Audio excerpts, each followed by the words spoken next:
HR এ কাজ করে, দীর্ঘদিন এইচআর এ সে কাজ করে। 8-9 বছর এইচআর হিসেবে সে কাজ করার পরে আস্তে আস্তে সে অর্গানাইজেশন ডেভেলপমেন্টের দিকে মুভ করে এবং অর্গানাইজেশন ডেভেলপমেন্টে কাজ করতে থাকে। পরবর্তীতে সে তার প্রতিষ্ঠান পরিবর্তন করে নতুন একটি প্রতিষ্ঠানে যায়। নতুন প্রতিষ্ঠানে যে সে অর্গানাইজেশন ডেভেলপমেন্ট ওই প্রতিষ্ঠানে ছিল না, তার দ্বারাই শুরু। দীর্ঘদিন এইচআর এ কাজ করার পরেও সে সাইকোলজি গুলো বুঝতো এবং অ্যাকচুয়ালি এইচআর যে সমস্যাগুলো ফেস করে সেগুলোও বোঝে। অ্যাকচুয়ালি অর্গানাইজেশন ডেভেলপমেন্টের কাজের অনেকটা কাজই এইচআর এর সাথে সম্পৃক্ত থাকাতে সে তার অবশ্যই তাদের উপরে আজাদ সাহেব রয়েছেন বিভাগীয় প্রধান। মিজান যে কাজটি করে, এই কাজটি প্রতিষ্ঠানে একটি যে স্টাফ লেভেল, এই স্টাফ লেভেলে অনেক মোটিভেশন তৈরি করে। সে কিছুটা ভিন্নভাবে এইচআর এর যে টিম লিড ছিল, মানে সেকেন্ড পজিশনে, তাকে মোটিভেট করে একটি সিস্টেম চালু করে।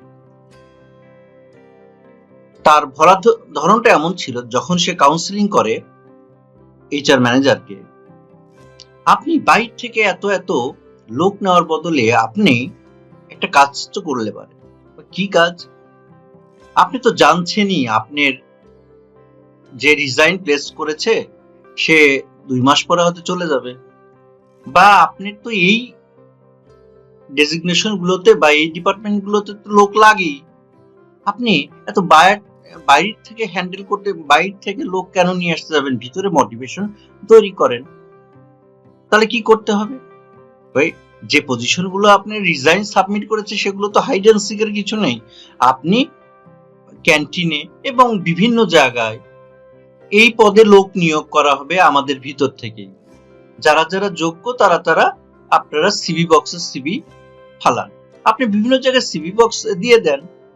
এভাবে তাহলে দেখবেন ভিতরের লোকগুলো তারা প্রমোট হবে এবং অর্গানাইজেশনে একটা ভালো কালচার তৈরি হবে। এটা এক্সিকিউট তারা করেছে, এটার ফল তারা পেয়েছে। শুধু তাই না, এটার পাশাপাশি যে জিনিসটা মিজান পরবর্তীতে এই প্রোগ্রামটা বাস্তবায়ন হওয়ার পরে, এই প্রোগ্রামটা প্রথমে 3 মাস লেগেছে, তারপরে এটা 9 মাসে এটাই একটা প্র্যাকটিসে দাঁড়িয়ে যায়, কালচারে পরিণত হয়। পরবর্তীতে মিজান ভ্যালু এডিশন এখানে আবার কিভাবে করে? মিজান আজাদ সাহেবের সাথে কথা বলে একটি বিজ্ঞাপন ভিন্ন রঙের কাগজে, হলুদ কাগজে একটি বিজ্ঞাপন দিয়ে দেয়। আপনারা যারা একটি কাজ করতে করতে একঘেয়েমি হয়ে গেছে, বা আপনাদের অন্য একটি কাজের প্রতি যদি অন্য একটি ডিপার্টমেন্ট হতে পারে বা নিজের ডিপার্টমেন্টের অন্য একটি কাজের প্রতি যদি উৎসাহ থেকে থাকে, আপনি যদি সে কাজটা কিছু পেলেও থাকেন, আপনারা যদি অ্যাপ্লিকেশন করেন, সেক্ষেত্রে আমরা বাইরে থেকে লোক নেওয়ার পরিবর্তে আমরা ভিতর থেকে আপনাদের প্রয়োজনে ট্রেনিং এর ব্যবস্থা করে আমরা আপনাদেরকে সেই পদগুলোতে ট্রান্সফার করতে পারি।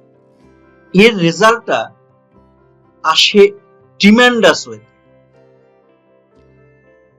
যেদিন এই নোটিশ দেওয়া হয়েছে, কল্পনা করা যায় তার পরের দিন 250টা অ্যাপ্লিকেশন পড়ে।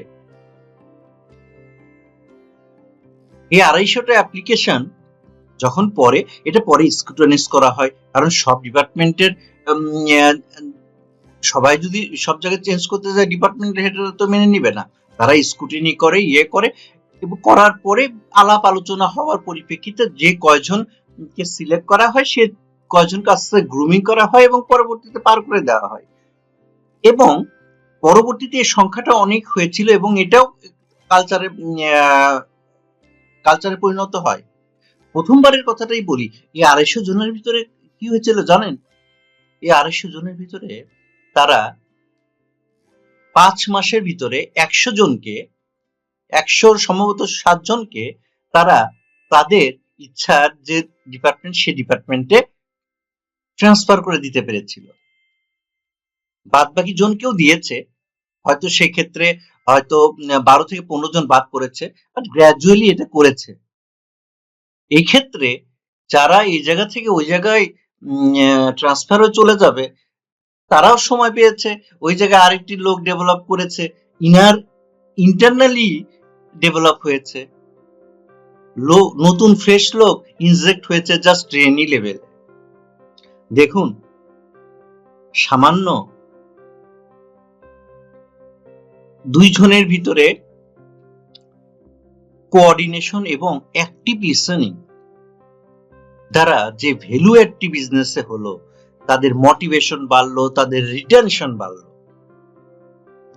সুতরাং আজাদ সাহেব সহ এই 3 জনকে, মানে এই ডিপার্টমেন্টটাকেই বিজনেস পার্টনার হিসেবে স্বীকৃতি দিতে কারো কোনো তো দ্বিধা থাকার কথা না। এভাবে আপনি বুদ্ধিচর্চার মাধ্যমে আপনার ডিপার্টমেন্টকে বিজনেস পার্টনার হিসেবে স্বীকৃতি নিতে পারেন। ভেবে দেখুন। সাথে থাকার জন্য ধন্যবাদ। সামনের দিনগুলোতে চোখ রাখুন।